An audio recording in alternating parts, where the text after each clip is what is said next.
Stop inducing the suffering of others so that you yourself suffers less. This is a universal principle that people seem not to get.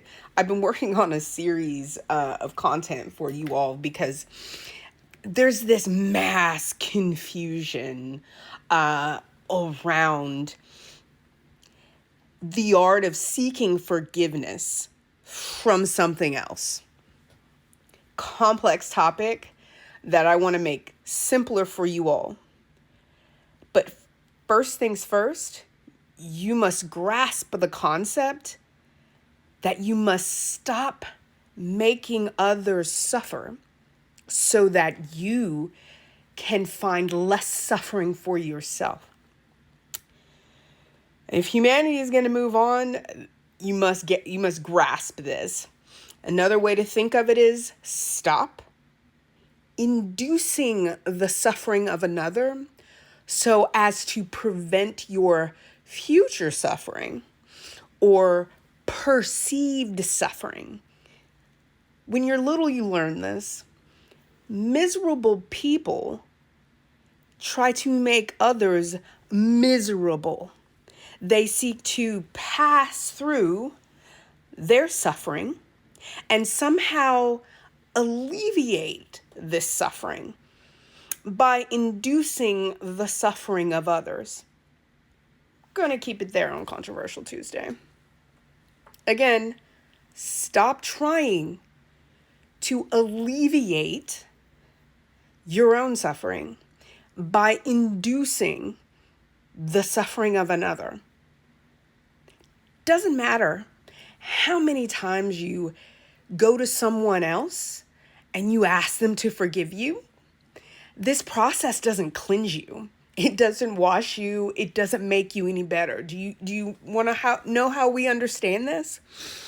Because you are still a person who makes others suffer so that you can end your own suffering, alleviate your own suffering, somehow induce a distraction that makes yourself perceive less of your own suffering. And what's more blinding is to perceive less the fact that you need to learn how not to cause other people to suffer in order to somehow make yourself feel less suffering. Does this make sense? This is the message for today. This is a thing that will have to be broken down over and over and over again because people misperceive that they can go to someone else and ask for forgiveness for this aspect of themselves that seeks to cause others to suffer instead of focusing on their own suffering and finding an appropriate way to induce and to create a lack of their own suffering. And what's even harder than that to realize is sometimes your focus shouldn't actually be on making yourself not suffer, but thereby to look at the world in which people are suffering, seek to fight that suffering before you're worried about padding your own, right? It's a life that is lived. This is the more adult version. It's a life that is lived, not seeking to take or a perceived taking and accumulation by making others suffer. So let's see if we can go through this again. If you've gotten this lesson, take it into yourself. Today, don't practice getting on your knees and repenting, asking for something else to forgive you for your failure to confront your inability to stop making choices to make other people suffer so that you suffer less. If you don't know what you're doing, think about it. If you're an adult and you haven't begun to understand how this process, what this process is, what it takes for you to feel comfortable, that you should begin to confront. Because then, as human beings, we create a better world because we are not seeking to increase our comfort. We are seeking to increase the comfort of others. That is complex because you don't want to be a people pleaser. That's a whole other book. Okay?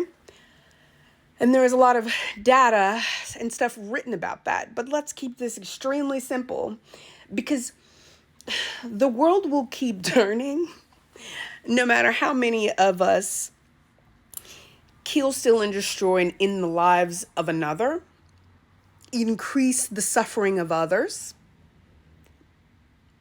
to increase our comfort level. The world will keep turning and human beings will either end themselves or we will learn that the key to our existence, our eternality, is not in asking something else to forgive us. Because as we've learned on my channel, most people are worshiping something that they have, that's too complicated. Most people are worshiping a deified version of themselves. And we love this in imperialized societies because we push so much suffering on others in order to create, through our process of killing, stealing, and destroying those people.